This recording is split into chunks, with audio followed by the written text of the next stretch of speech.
أعوذ بالله من الشيطان الرجيم. پناه وړم الله تعالی شړل شوي شیطان څخه. بسم الله الرحمن الرحيم. د الله په نوم چې ډېر زیات مهربان پوره رحم لرونکی دی. أوعجبتم أن جاءكم ذكر من ربكم على رجل منكم لينذركم واذكروا إذ جعلكم خلفاء من بعد قوم نوح وزادكم في الخلق بسطة فاذكروا آلاء الله لعلكم تفلحون. تاسو په دې خبره په حیران چې ولویدئ چې تاسو ته په خپل ستاسو د قوم دی وسړي په وسیله ستاسو د رب یادونه راغله تر څو چې هغه تاسو متوجه کړي. مه هیروئ چې ستاسو رب د نوح علی السلام له قوم نه وروسته تاسو د هغه په ځای کېنولئ او تاسو یې ښه پیاوړي کړئ. نو د خدای نعمتونه په یاد ولرئ. هیله ده چې ورغېږئ. قالوا أجئتنا لنعبد الله وحده ونذر ما كان يعبد آباؤنا فأتنا بما تعدنا إن كنت من الصادقين. وی جواب ورکړ آیا ته د دې لپاره مونږ ته راغلی چې مونږ یوازې د الله عبادت وکړو او هغه پرېږدو چې زمونږ پلرونو نیکونو د هغو عبادت کړی دی؟ خنو راوله هغه عذاب چې ته مونږ ته د هغه اخطار راکوي که ته رښتینی یې. قال قد وقع عليكم من ربكم رجس وغضب أتجادلونني في أسماء سميتموها أنتم وآباؤكم ما نزل الله بها من سلطان فانتظروا إني معكم من المنتظرين. هغه ویل ستاسو د رب نفرین در باندې پریوت او د هغه غضب در باندې وغورځید. آیا تاسو له ما سره په هغو نومونو شخړې کوئ چې تاسو او ستاسو پلرونو او نیکونو یې دي چې د هغو لپاره الله کوم سند نه دی نازل کړی؟ ښه نو تاسو هم منتظر اوسئ او زه به هم له تاسو سره انتظار کوم. فأنجيناه والذين معه برحمة منا وقطعنا دابر الذين كذبوا بآياتنا وما كانوا مؤمنين. په پای کې مونږ په خپل مهرباني سره هود علی السلام او د هغه ملګري وژغورل او د هغو خلکو بیخ مو ویست چې زموږ آیاتونه دروغ ګڼلي او نو ایمان راوړونکي. وإلى ثمود أخاهم صالحا قال يا قوم اعبدوا الله ما لكم من إله غيره قد جاءتكم بينة من ربكم هذه ناقة الله لكم آية فذروها تأكل في أرض الله ولا تمسوها بسوء فيأخذكم عذاب أليم. او سمودیانو ته موږ د هغو ورور صالح ولید. هغه ویل ای زما قومه د الله بندګي وکړئ له هغه پرته ستاسې هیڅ بل خدای نشته. تاسې ته ستاسې د رب روښانه دلیل راغلی دی. د الله دا اوښه ستاسې لپاره د یوې نښانې په ډول ده.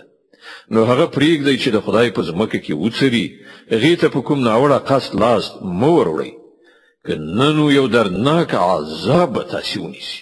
واذكروا إذ جعلكم خلفاء من بعد عاد وبوأكم في الأرض تتخذون من سهولها قصورا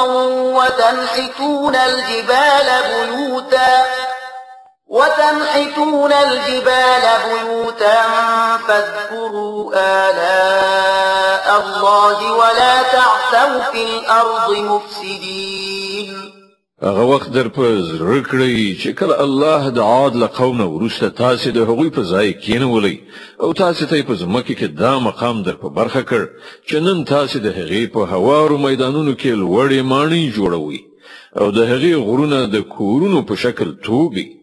نو د هغه له نعمتونو څخه غافل کیږئ مه او په ځمکه کې فساد مه راوړئ. قال الملأ الذين استكبروا من قومه للذين استضعفوا لمن آمن منهم أتعلمون أن صالحا مرسل من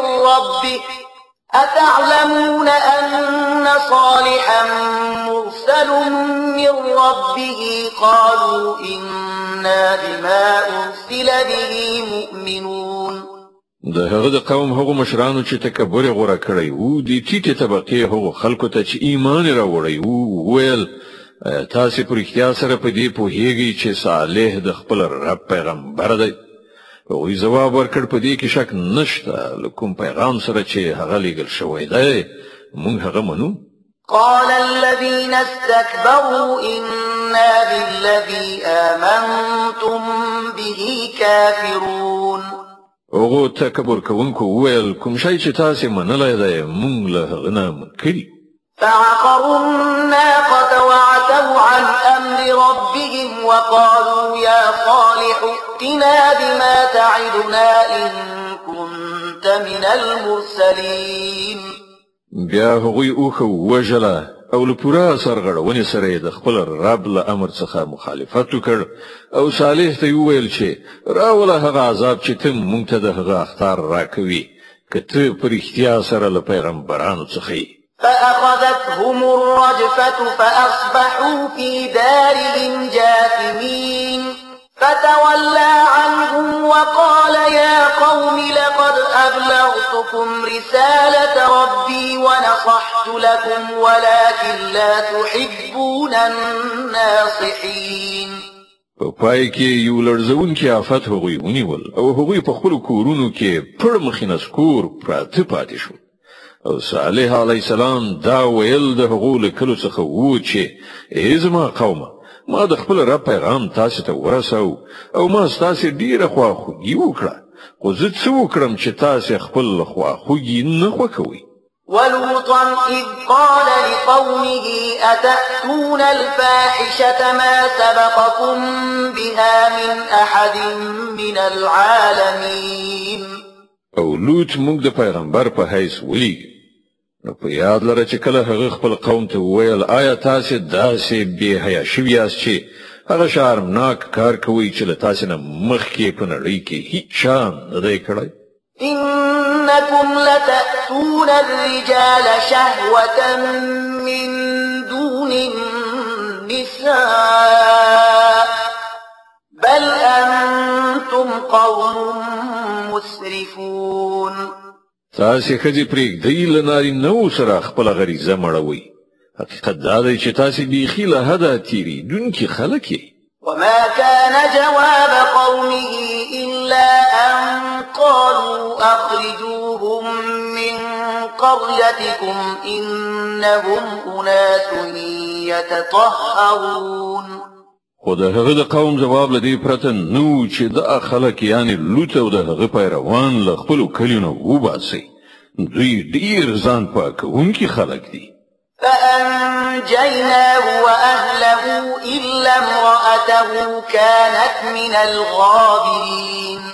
په پای کې موږ لوط علیه السلام او د هغه کورنۍ د هغه له میرمنې څخه پرته چې له شاته پاتې کېدونکو څخه روغ رمټ وایستل. صدق الله العظيم. الله ستر رښتیا ویونکی دی.